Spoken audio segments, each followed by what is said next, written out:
Hey guys, what's going on? Inception here, and welcome to another video. Ladies and gentlemen, we have some new tactics to try out today, and it's going to be from my homie Harry Hesketh. I don't know if I'm saying his last name right. I actually have no idea.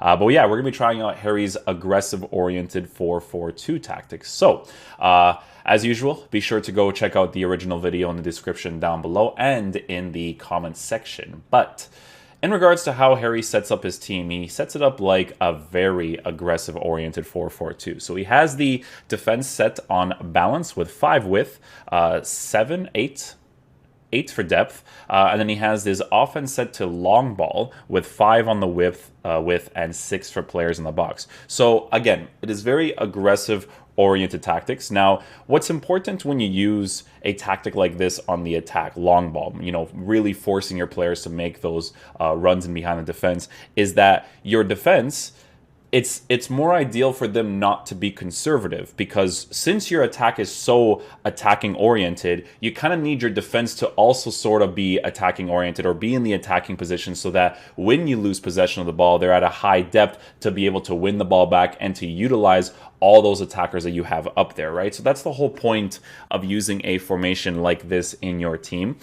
So the way that I have my team set up, because of the players that I have in my squad, we have Ousmane Dembele on the left side with Herrera, David Beckham playing as the center mids with Ansu Fati on the right, and then we have João Felix and Rashford as a striker. Now, as you guys know, when it comes to using João Felix, I don't like using him in the striker position personally, right? Sometimes I'll use players in positions that I don't normally like because I don't really care. I try to have fun with players anyway, so it's not necessarily a big deal if I use them in a player that I don't think they play best in. Like, for me personally, João Felix is just such a center forward oriented player that I just don't like him up top personally. But he scores some pretty decent opportunities with the 4-4-2 for me. But the instructions that we have set for this team, or that Harry has set for this team, again, be sure to check out his video, is stay back while attacking for the fullbacks. The 2 center mids are on stay back while attacking cover center. So with stay back while attacking cover center, the types of center mids that you have in your team is really going to be important here, because if you have high work rated players, it doesn't mean that these guys are never going to attack, especially with the long ball tactic. These guys will push forward from time to time, right? So you do have to be careful with that, and you do want to have really well-rounded players, high work rates, attacking and defensive oriented, so that you can, push forward on the attack and come back in the defense. That's the ideal thing to work with in those positions.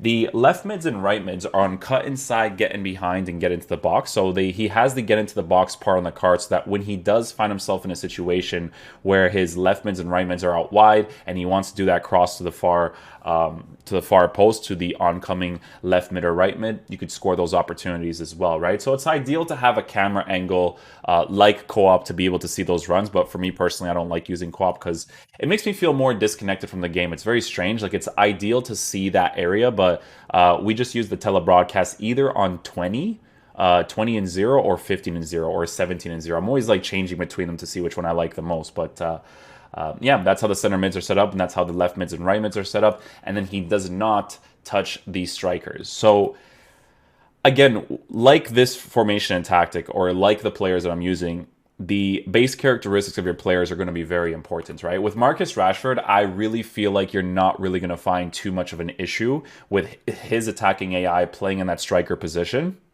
Again, João Felix could be very similar for you. This is completely opinion-based. But I was switching between João Felix and Dembele during this formation review because, like I said, I'm not really a huge fan of using João Felix in the striker position. Although he does move across the pitch nicely, he just feels like such a cam that it annoys me to use him up there. It's just how I am when I am playing the game. But you won't necessarily have a problem with Rashford. Ousmane Dembele, I still use him nowadays, but at some point in the future, I do want to change him and Ansu Fati, because they're great to use in the beginning of the year, but at some point as the year progresses, these guys aren't necessarily ideal to have. With Dembele, he's cool, but when the stamina is low on him in like the 70th minute, especially if you have like aggressive oriented tactics like this, where it's on long ball and your players are always making those runs, he's going to lose his stamina pretty quickly, right? With Ansu Fati, I like Ansu Fati.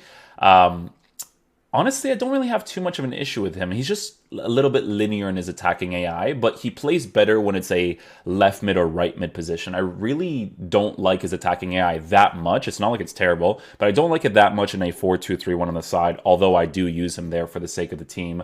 But you know, playing in the left mid, right mid position, I definitely prefer that as well. So guys, the instructions that you set on each individual player is definitely going to affect the way that these cards perform in game because of base characteristics. Sometimes they don't match those base characteristics that well. Like if you use someone like Salah on a cut inside, get in behind instruction, I'm telling you, you're probably going to notice a great difference with that. But someone like Ansu Fati, for me personally, I feel like he performs better when he's just on the get in behind, but we're going to obviously talk about that when we check out the highlights in regards to how we attack and how we defend. So let's go ahead and check out the highlights of how we scored some of the opportunities, and we'll basically just take it from there.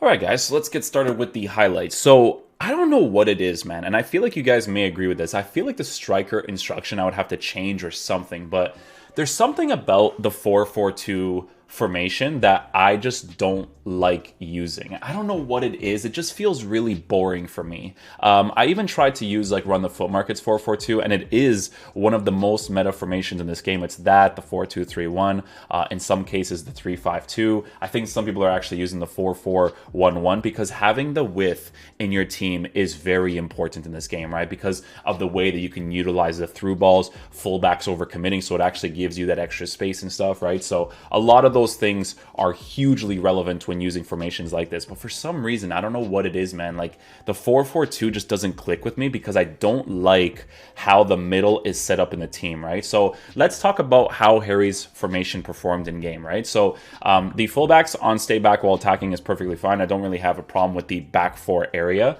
Now, the middle of the pitch is definitely going to be very important. It's the middle and the striker position.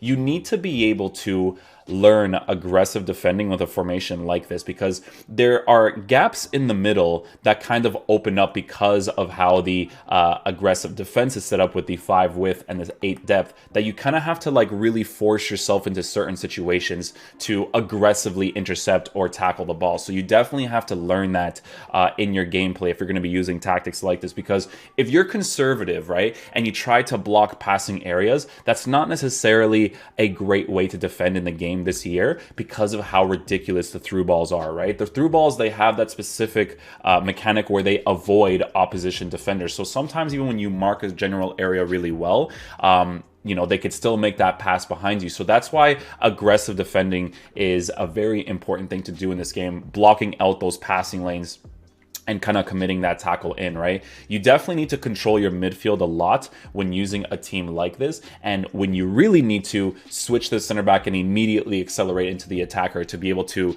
either take him out completely or to make that tackle, right? I definitely noticed that a lot when playing with this formation. Your two center mids are going to be very important. Like I said, guys, having high work rated players like Bruno Fernandes and Ronaldo Sanchez are hugely relevant to make this team work going forward and coming back on the defense in the defensive areas. It's very important, right? So with that being said, let's talk about the attack. The attack was very interesting, but again, for me in the 4-4-2, it's too aggressive, right? I like to build up the play, use the players on the sides to go back into the middle and push forward. You can definitely do that with this formation, but sometimes with the long ball tactics, the players were a little bit too aggressive into certain spaces that it didn't really make sense or what I want, right? Because again, it's Harry. Harry's amazing at this game, right?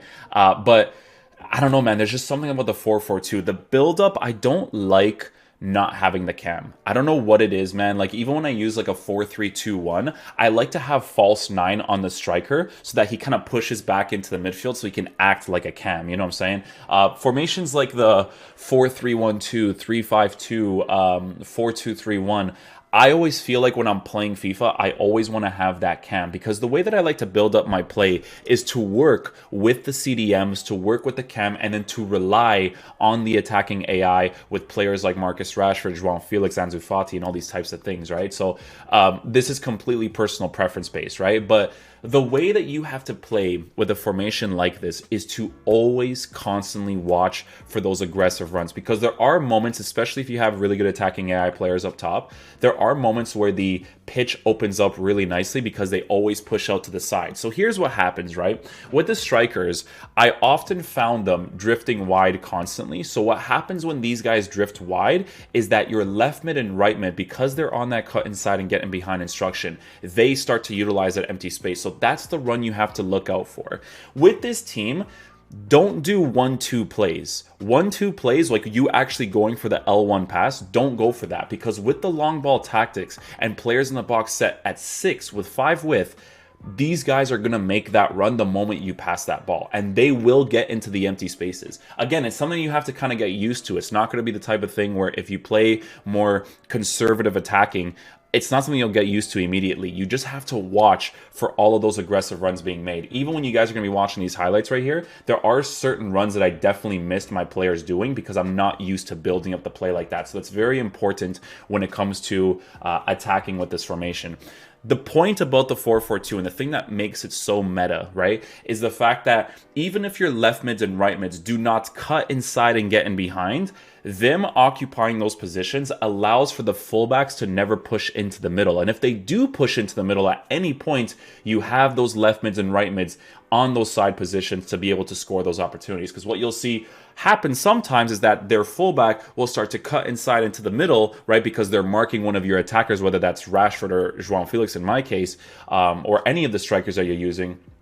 When that happens and the fullback starts to occupy that one attacker, it leaves your left mid and right mid open, right? So that's what you have to look for. You have to look for those aggressive runs that your players make, and you have to look for these side angles opening up a lot, right? But again, the 4-4-2 is just not a formation I personally like to use, but I can see why it's very meta-oriented, because you work for those attacking AI runs, and you work to, build up the play to the sides, go on that counterattack, and then do the driven cross across goal to be able to score with your left mid and right mid, and just work with that striker partnership that you have up top while building up the play with your CDM. So yeah, hopefully you guys enjoyed this video. I'll catch you guys for the next one. Again, guys, be sure to go check out Harry's original video down below. I'll see you guys later. Peace out, dudes. Love you guys.